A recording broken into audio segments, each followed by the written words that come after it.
दोस्तों फाइनली आज वो मोमेंट आ गया जिस हम सभी को इंतजार था। टाइटल से तो आप सभी ने देख ही लिया होगा कि मैं किस मूवी का एक्सप्लेनेशन करने वाला हूँ। इस फिल्म को ज्यादा इंट्रोडक्शन की जरूरत नहीं है, फिर भी मैं आपको थोड़ा बहुत बता दूं कि यह फिल्म पिछले साल रिलीज हुई थी और आज करेक्ट 1 साल बाद ही इस फिल्म को देखने का मौका मुझे मिला है। फिल्म काफी ज्यादा इंटरेस्टिंग है और इस बार अच्छाई की जीत हुई है। कई लोगों की शिकायत थी कि हमेशा बुराई ही क्यों जीत जाती है, लेकिन इस फिल्म की एंडिंग अच्छी है और मैं आपको बता दूं यह ट्रू स्टोरी पर बेस्ड फिल्म है। दोस्तों आज मैं आप सभी के लिए एक बहुत ही स्पेशल डील और ऑफर लेकर आया हूं जिससे आप सभी का बहुत फायदा होगा, इसलिए वीडियो को पूरा देखना और बिल्कुल भी स्किप ना करना। और अगर आप मुझे ऐसे ही टर्किश कंटेंट के लिए डोनेट करके सपोर्ट करना चाहते हैं तो पेटीएम और गूगल पे आईडी का लिंक आपको डिस्क्रिप्शन में मिल जाएगा। तो सपोर्ट करने के बारे में जरूर सोचें क्योंकि आजकल यूट्यूब मोस्टली हर दूसरी वीडियो को डिमोनेटाइज कर देता है। तो चलिए अब बिना किसी देरी के चलते हैं सीधा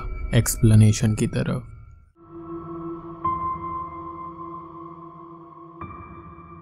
नेफेर के कैरन विलेज को कैंसर विलेज बोला जाता था। कैंसर का कारण वहां की मिट्टी को बताया गया। मोस्टली यह चीज न्यूबॉर्न बेबीज पर ज्यादा असर कर रही थी, जिसके चलते पूरे गांव को ही वहां से शिफ्ट कर दिया गया था और यह फिल्म मोस्टली उसी गांव में शूट की गई है। दोस्तों फिल्म की शुरुआत से पहले मैं आपको हर एक कैरेक्टर का इंट्रोडक्शन करवा देता हूँ ताकि जब भी मैं इनके नाम लूं तो आपको कोई कंफ्यूजन क्रिएट ना हो। मैं आपको फैमिली ट्री की मदद से ये चीज समझाता हूँ। एक फैमिली है जिसमें है नजीफे, उसका हस्बैंड, उनके 2 बच्चे अजरा और जाहिर की बीवी गुलतन और उसकी बेटी हाले, आजरा का बॉयफ्रेंड सेलिम की बहन इब्रू, उनका पति आरिफ और उसकी बेटी एलिफ। तो फिल्म की शुरुआत होती है हाले को दिखाते हुए जो कि एक इंसान के पीछे किसी पुराने घर में जा रही है। हाले इस व्यक्ति को पापा कहकर बुला रही थी। उसी घर से हाले को 4 लोग देख रहे हैं जिसके बारे में हम थोड़ी देर में बात करेंगे। उस पुराने घर में एंट्री लेते ही उसको एक आवाज आती है कि यह चेहरा उसका नहीं है और वो अब उन्हीं सभी में से एक है। उस अनोखी सी आवाज का कहना था कि हाले का कोई भी पिता नहीं है और वो अपना चेहरा नोच ले वहाँ सामने पड़े हुए एक शीशे की मदद से, और अगर उसने ऐसा किया तो उसके पापा से उसको मिलवाया जाएगा। हाले यही करती है और अपना चेहरा नोचना शुरू कर देती है और तभी वहाँ पर कई सारे लोग शीशा लेकर खड़े हो जाते हैं और हाले को उसी का नोचा हुआ चेहरा दिखाने लगते हैं। और तभी अचानक से हाले हमको नींद में दिखाई देती है जिसके मुंह से एक ब्लैक वॉमिट होती हुई नजर आती है। तो ये सब चीजें हाले अपने सपने में देख रही थी।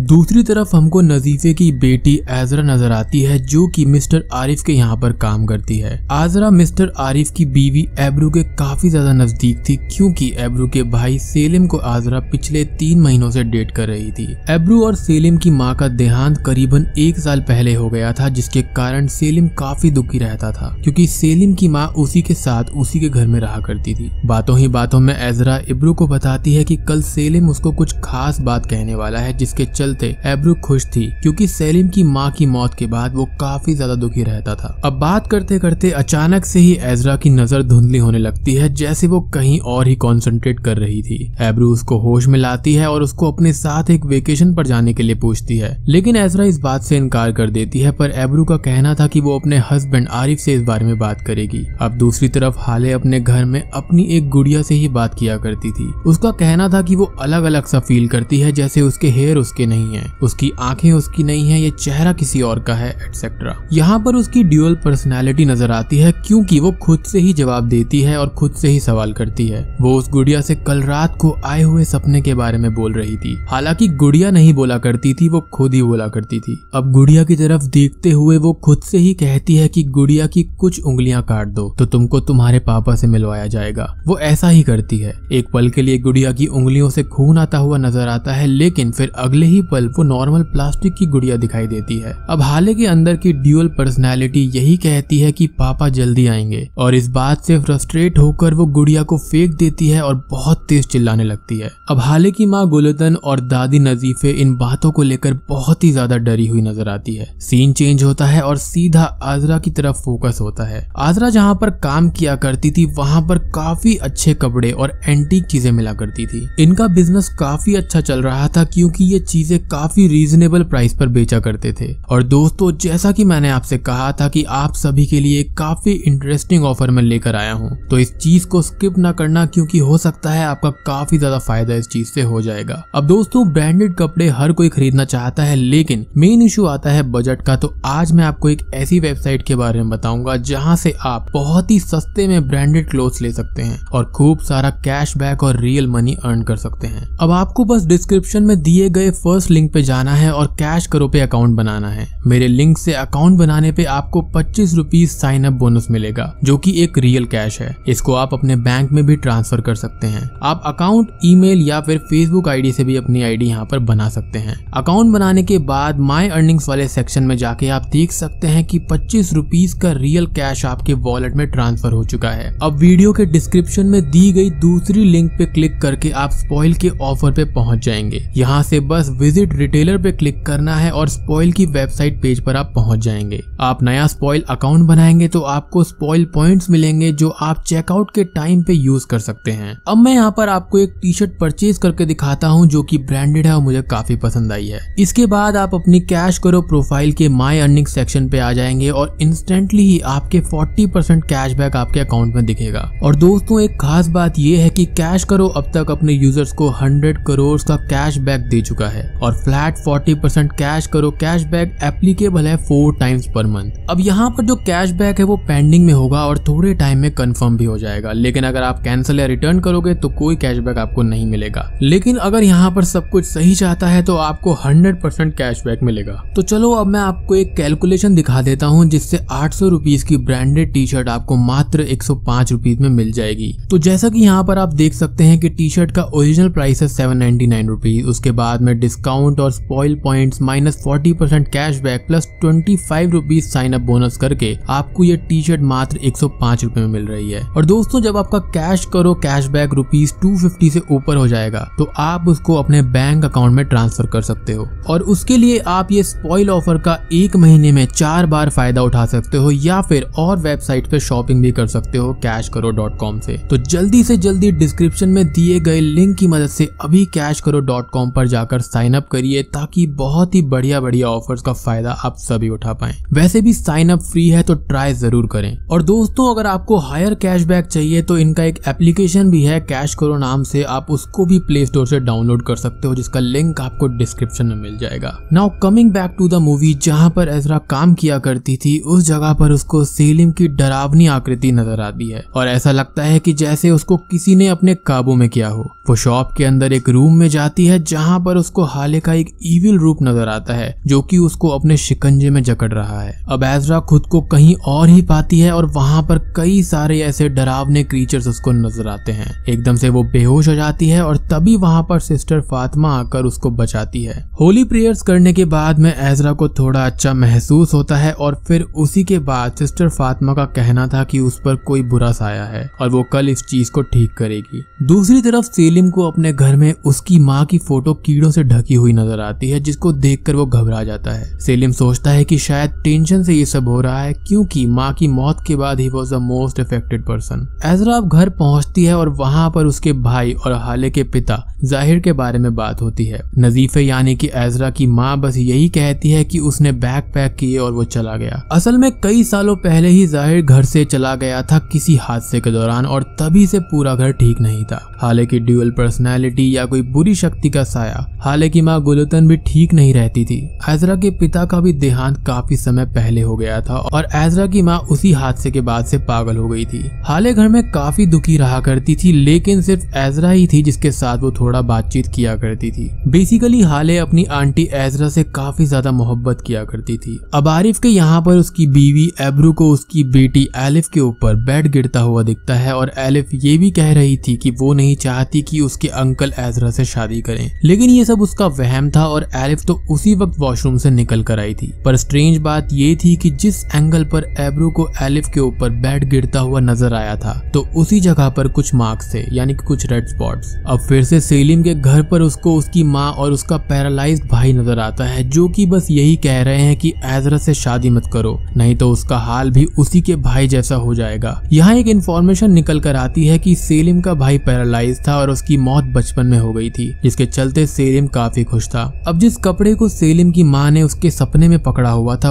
वही एग्जैक्ट कपड़ा सेलिम को वहाँ पर असलियत में पड़ा हुआ नजर आता है। अब यहाँ पर मेन बात ये थी कि एजरा से जुड़े सभी लोगों को कोई ना कोई बुरी शक्ति हॉन्ट कर रही थी कि एजरा से उन सभी को दूर रहना चाहिए। एजरा के घर में अब उसकी माँ नजीफे अब एक नीचे रूम में जाती है, जहाँ पर वो अपने पति का कोट दीवार पर टांग देती है और कहती है कि सब कुछ तुम्हारी वजह से हुआ है। हम सभी को उसके पति की एक डरावनी सी आकृति नजर आती है, जो कि बस यही कह रही है कि वो हमारी है और उसको हम ले जाएंगे। गुस्से में नजीफे उस आकृति की तरफ चाकू मारती है और अचानक से कोई ईविल चेहरा हमको नजर आता है। यह सब एजरा को अपने सपनों में दिखाई देता है और यह भी कि हाले उसको नीचे बुला रही है और हमको फिर से ईविल हाले नजर आती है, जो कि हाले को पीछे मुड़ने से रोकती है। लेकिन पीछे मुड़ते ही ईविल सेलिम आकर एजरा के कानों में कुछ बोलने लगता है और पीछे से उसकी माँ गेट बजाने लगती है और बस एजरा नींद से जाग उठती है। अब वहाँ पर गेट पर किसी की असलियत में नॉक करने की आवाज आ रही थी। अब देखने पर वहाँ पर हाले और उसकी दादी नजीफे थी। हाले का कहना था कि दादी फिर से नीचे रूम में चाकू लेकर गई थी।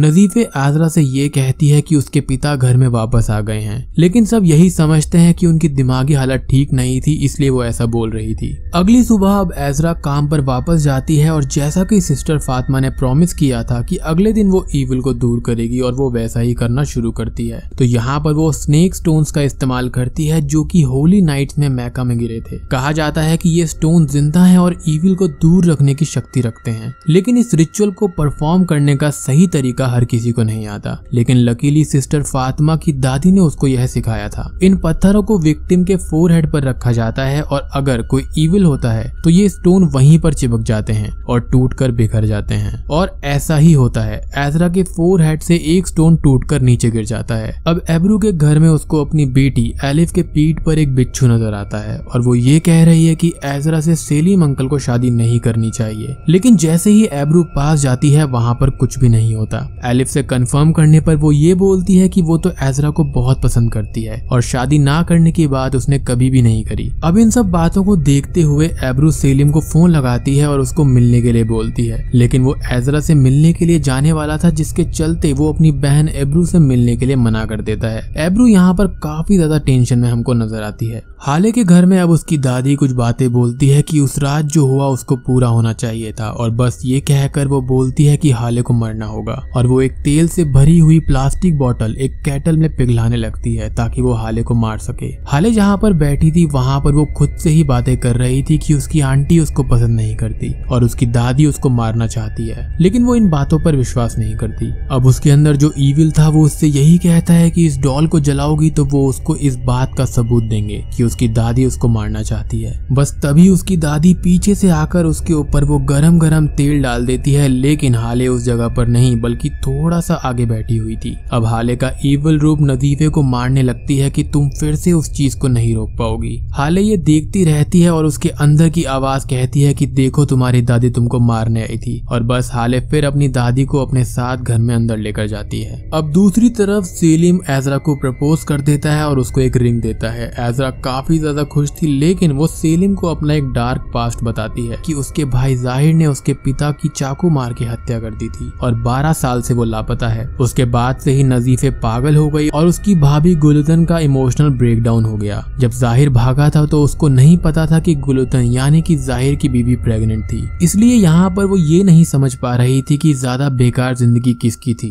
उसकी या फिर हाले की। आजरा भी हाले से बहुत प्यार किया करती थी। अब सेलिम इन सब बातों को सुनकर उसको संभालता है। हाले घर में अपनी माँ गुलतन से पूछती है कि क्या दादी उसको मारने का सोच सकती है, तो वो यही कहती है कि कभी भी नहीं। अब सेलिम एजरा को उसके घर पर ड्रॉप करता है और इस चीज को ऊपर खिड़की से हाले देख रही थी, जैसे कि वो हाले नहीं बल्कि कोई और ही है जो एजरा पर नजर रखे हुए है। एजरा सेलिम के द्वारा दी हुई रिंग को अपने पास ही रख लेती है छुपाकर, क्योंकि उसने ये बात घर में किसी को भी नहीं बताई थी। हाले अपनी माँ के रूम में जाकर छुपने का नाटक करती है ताकि वो अपनी आंट एजरा को ये दिखा सके कि वो अभी अभी सोकर उठकर उसी के लिए आई है। वो कहती है कि क्या वो उसी के साथ उसके रूम में सो सकती है और ऑब्वियसली एजरा हाँ बोल देती है। हमको अब एब्रू के घर का सीन आता है जहाँ पर कुछ इविल फोर्सेस एजरा के रूप में आकर एब्रू को डराती हैं कि अगर सेलिम एजरा से दूर नहीं रहा तो उसकी बेटी एलिफ को मार दिया जाएगा। अब इस चीज से एब्रू बहुत ही ज्यादा डर जाती है और रोने लगती है। दूसरी तरफ सेलिम नींद में ही एक सपना देखता है कि उसने अपनी ही शॉप में चोरी की है और सारा का सारा गोल्ड और कैश वो एक नदी में फेंक आया है। लेकिन जब उसकी आंख खुलती है तो उसके जूते गंदे थे और सेम कपड़ा वहीं पर रखा था जिसके अंदर उसने गोल्ड और कैश डाला था। अब एजरा को भी सपना आता है कि सेलिम के साथ में उसके घर वाले कुछ कर रहे हैं और ईविल हाले उस पर अटैक करती है। लेकिन अचानक से ही एजरा की नींद खुल जाती है और वो खुद को अपनी माँ के रूम में पाती है। एजरा काफी ज्यादा डरी हुई थी क्योंकि स्नेक स्टोन से कोई भी फायदा नहीं हुआ था। अगली सुबह सेलिम सीसीटीवी फुटेज अपने दोस्त सैयद के साथ में चेक करता है तो वो जो सपना उसने देखा था वो एक असलियत थी। उसने सच में सारा का सारा गोल्ड और कैश कहीं पर फेंक दिया था, लेकिन उसको कुछ भी याद नहीं था। अब उसका दोस्त एक होजा के पास जाने का सजेशन देता है क्योंकि उसको लगता है कि एक बैड ओमन है। एजरा जहाँ काम किया करती थी वहाँ पर एब्रू आती है, लेकिन वो एजरा से दूरी बनाए रखती है और बात नहीं करती, जिससे एजरा को काफी बुरा लगता है। दूसरी तरफ हाले अपने घर में अपने पापा और दादाजी की तस्वीर देखती है और अपनी माँ से सवाल करती है कि अगर मेरे पिता को पता होता कि मैं पैदा होने वाली हूँ तो क्या वो मुझे छोड़कर जाते। तो उसकी माँ का कहना था कि कभी भी नहीं जाते, लेकिन उनको पता ही नहीं था। अब यहाँ पर ना तो हाले के दादाजी ने उसको देखा था और ना ही उसके पिता ने। यहाँ पर हाले की माँ रूम से बाहर चली जाती है और हाले के अंदर का ईविल उसको उसकी आंटी के लिए भड़काता हुआ नजर आता है। यहाँ पर हम पहली बार हाले के अंदर के ईविल को देख पाते हैं जो कि उससे ये कह रहा था कि उसकी आंटी उससे प्यार नहीं करती और वो भी उसको मारना चाहती है। लेकिन हाले इस बात को इग्नोर करके बस यही कहती रहती है कि मेरी आंटी ऐसा कभी भी नहीं कर सकती। सेलिम अब उस कपड़े को लेकर एक होजा के पास जाता है जहाँ पर उसको बताया जाता है कि दूसरे कबीले के क्रीचर्स ने पूरी बात बताने से मना कर दिया, लेकिन एक नाम निकल कर आया है और वो है एजरा। सेलिम अब एजरा को फोन लगाता है लेकिन हाले फोन उठाने से मना कर देती है, पर सीक्रेटली एजरा सेलिम से बात करती है और वो उसको कल रात मिलने के लिए बुलाता है और दोनों सोने के लिए चले जाते हैं। सेलिम को फिर से उसकी माँ और उसका पैरालाइज्ड भाई नजर आता है जो कि ये कह रहे हैं कि उसने सारा गोल्ड टॉयलेट में डंप कर दिया था। टॉयलेट में जाकर देखने पर उसको गोल्ड नजर आता है, लेकिन गोल्ड बाहर निकालने पर उसका हाथ कोई पकड़ लेता है और उसको हर्ट करने लगता है। पीछे से उसकी माँ और उसका पैरालाइज्ड भाई बस यही कहते हैं कि तुमसे मना किया था कि एजरा के साथ मत रहो, लेकिन तुमने नहीं सुना। अब दूसरी तरफ हाले नींद से जाग जाती है और बाहर उसको उसके दादाजी, पापा, मम्मी और दादी नजर आते हैं और एक कुर्सी पर उसकी आंटी एजरा। अचानक से उसकी फैमिली मेंबर उसको चारों ओर से घेर लेते हैं और वो कहीं और ही पहुंच जाती है, यानी कि अपने पुराने घर में। वहां पर 4 इविल फोर्सेस खड़ी थी जो कि उसको अंदर जाने के लिए बोलती है और अपनी आंटी एजरा को मारने के लिए उकसाती है। रियल लाइफ का सीन आता है और हमको हाले एजरा के सर पर हाथ फेरते हुए नजर आती है और अचानक से एजरा नींद से जाग उठती है। एजरा को समझ आ गया था कि हाले के साथ में कुछ ना कुछ गड़बड़ जरूर है। हाले से ये इविल फोर्सेस एक स्पेल ड्रॉ करवाती है और नजीफे और गुलतन को पोजेस कर लिया जाता है और ये स्पेल दिखाकर वो ये बोलती है कि इसको पूरा करना होगा, नहीं तो वो भी जाहिर की तरह ही गायब हो जाएगी। सेलिम यहाँ पर ना तो अपनी बहन का फोन अटेंड करता है और ना ही एजरा का।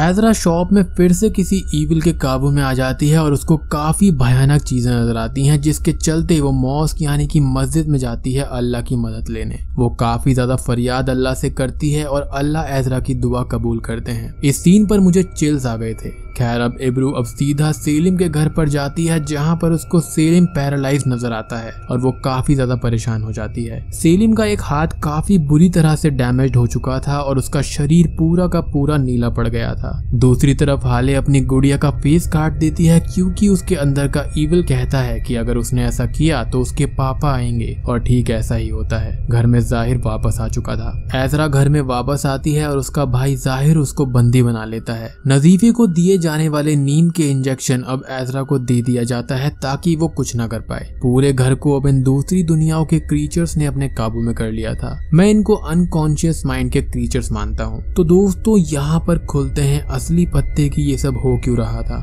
असल में एजरा के पिता एक ब्लैक मैजिक करने वाले इंसान थे जो कि पैसों के लिए बहुत सारे लोगों की जिंदगी तबाह कर चुके थे, लेकिन वो घर में अपने बेटे यानी कि जाहिर से सबसे ज्यादा प्यार किया करते थे। अब जाहिर को इन कैंसरस सॉइल से उसे कैंसर की बीमारी लग गई थी, जिसके चलते उन्होंने इन इविल क्रीचर से एक डील की थी कि अगर उन्होंने जाहिर का कैंसर ठीक कर दिया तो भेंट के रूप में या फिर सैक्रिफाइस के रूप में उनको एजरा दी जाएगी। कुछ समय के बाद में जाहिर का कैंसर ठीक हो गया और बस अब एजरा को सैक्रिफाइस करना होगा, अदरवाइज ये क्रीचर सभी को हॉन्ट करेंगे, ऐसा एजरा के पिता का कहना था। अब एजरा को नशीली दवाई देकर सैक्रिफाइस के लिए आज से 12 साल पहले तैयार किया गया था और अपने पुराने घर में जो स्पेल हाले ने कागज में बनाया था उसी सेम कागज के जरिए 4 क्रीचर्स को एजरा की भेंट दी जाने वाली थी, जिनका नाम था मैनेक, हैतिया, तमरिया, शौहब। रिचुअल शुरू होता है और जाहिर एजरा को एक कुर्सी पर बैठाकर एक साथ बांध दिया जाता है, एक तरफ ठीक होने वाले व्यक्ति और एक तरफ सैक्रिफाइस होने वाला।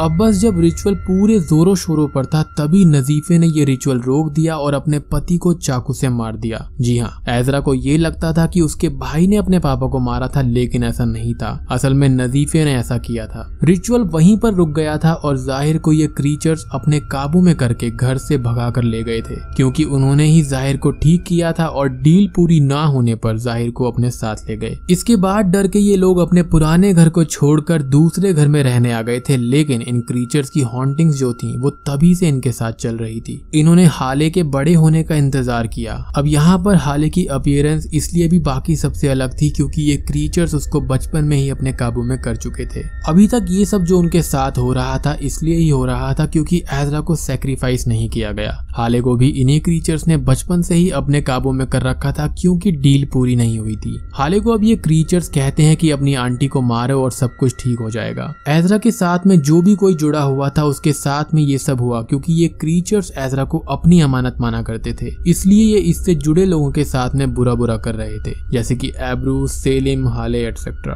अब फिर से रिचुअल शुरू किया जाता है और इस बार नजीफे भी इस चीज को मान चुकी थी क्योंकि सभी को इन क्रीचर्स ने अपने काबू में कर लिया था। फिर से मैनक, हैतिया, तमरिया, शौहब का नाम लेकर उसी पेपर को काटने का सिलसिला शुरू होता है। पेपर यही दर्शाता था कि जैसे जैसे पेपर कट होगा वैसे ही सैक्रिफाइस होने वाले पर्सन को मारा जाएगा। इस काम को इस बार करती है हाले, लेकिन वो अपनी आंटी से इतना ज्यादा प्यार करती थी कि वो अपनी आंटी को मारने के बजाय खुद को ही मार लेती है, जिससे ये क्रीचर सजा के रूप में एजरा को छोड़ के बाकी सभी को अपने साथ अपनी दुनिया में ले जाते हैं। जाहिर को उसके बाद कभी भी देखा नहीं गया। हाले, गुलतन, नजीफे की बॉडी उसी घर में मिली, लेकिन एजरा बिल्कुल सेफ थी। आपको याद होगा कि एजरा ने अल्लाह से दुआ मांगी थी, तो वहाँ पर उसने अल्लाह से हाले के लिए भी दुआ मांगी थी कि इस बच्ची पर अपना रहम दिखाइएगा और उसको जन्नत बख्शिएगा, क्योंकि एजरा को अंदाजा था कि हाले पर कुछ ना कुछ ईवल जरूर है। जो पापी थे उनको अपने पाप की सजा मिली और बस एजरा ने सेलिम से शादी कर ली और उनकी 3 महीने की बच्ची भी है जिसका नाम एजरा ने हाले रखा है और वो मूवी वहीं पर खत्म हो जाती है। तो दोस्तों, मैं उम्मीद करता हूँ कि आपको ये लॉन्ग एक्सप्लेनेशन पसंद आई होगी और इस मूवी के माध्यम से मैंने आपको ये लॉन्ग एक्सप्लेनेशन के गिफ्ट के रूप में देने की कोशिश की है। इस वीडियो को ज्यादा से ज्यादा प्यार देना, सबके साथ शेयर करना ताकि सभी इस वीडियो का मजा ले पाएं। इस मूवी का प्लॉट काफी सिंपल था। जिनको अभी भी नहीं समझ आया तो मैं उनको शॉर्ट समरी में बता दूं कि अपने बेटे जाहिर का कैंसर ठीक करने के लिए उसके पिता ने इविल क्रीचर से डील की थी कि अगर कैंसर ठीक हो गया तो तोहफे के रूप में उनको एजरा दी जाएगी, लेकिन ऐसा नहीं हुआ और इसके चलते इन क्रीचर्स ने जाहिर की बेटी हाले को अपने काबू में कर लिया एज अ पनिशमेंट। अब एजरा को तो ये क्रीचर्स अभी भी अपनी अमानत ही माना करते थे और इसलिए ही एजरा से जुड़े लोगों को ये डरा रहे थे, जैसे कि सेलिम और उसकी बहन एब्रू। अंत में हाले ने खुद को कुर्बान किया क्योंकि वो अपनी आंटी से बहुत ही ज्यादा प्यार किया करती थी। अब यहाँ पर हमको यह भी अंदाजा लग जाता है कि यह शक्तियाँ कितनी भी पावरफुल क्यों ना हो जाएं, बस इंसान का दिल और ईमान साफ और पक्का होना चाहिए। ऊपर वाले को मानो और कभी भी ऊपर वाले पे अपना विश्वास टूटने मत दो। अब आप चाहे किसी को भी मानते हो, इट डजंट मैटर, चाहे अल्लाह, जीसस, भगवान। उम्मीद करता हूँ कि आपको सब कुछ अच्छे से समझ आ गया होगा, लेकिन अगर आपके फिर भी कुछ सवाल हैं तो आप मुझे कमेंट सेक्शन में लिख सकते हैं या फिर आप मुझे इंस्टाग्राम पर फॉलो कर सकते हैं। Link is in the description for more queries. और डिस्क्रिप्शन में दिए गए लिंक की मदद से अभी cashkaro.com पर जाकर साइन अप करिए ताकि बहुत ही बढ़िया बढ़िया ऑफर्स का फायदा आप सभी उठा पाएंगे। वैसे भी साइन अप करने में क्या हर्ज है क्योंकि वो तो बिल्कुल फ्री है। और दोस्तों, ऐसे ऑफर्स के बारे में सबसे पहले जानने के लिए ज्वाइन करिए कैश करो का व्हाट्सएप ग्रुप जिसका लिंक डिस्क्रिप्शन में है, और आप कैश करो का ऐप भी इंस्टॉल कर सकते हैं जिसका लिंक आपको डिस्क्रिप्शन में मिल जाएगा। वीडियो को फैला दो और लाइक्स खूब सारे आने चाहिए दोस्तों। बहुत मेहनत से ये वीडियो मैंने आप सभी के लिए बनाई है। चैनल को इतना सपोर्ट करने के लिए आप सभी के लिए एक गिफ्ट है। इस तरह की और वीडियोस भी जल्दी ही आने वाली हैं और नेक्स्ट वीडियो टाइपराइटर सीरीज पर ही होगी, क्योंकि इस वीडियो को आप सभी ने बहुत ज्यादा प्यार दिया था। फकीर के साथ क्या होगा वो बहुत ही जल्द आपको पता चलेगा। ढेर सारे कमेंट्स करना और सब्सक्राइब कर लो घोस्ट सीरीज यूट्यूब चैनल को, ताकि ऐसे ही इंटरेस्टिंग कंटेंट आप तक पहुंचते रहेंगे। और बेल आइकॉन को दबाना बिल्कुल मत भूलना, ताकि आपको सबसे पहले नोटिफिकेशन मिल जाएगी। तो मैं आप सबको मिलता हूं अगली वीडियो के साथ में। तब तक के लिए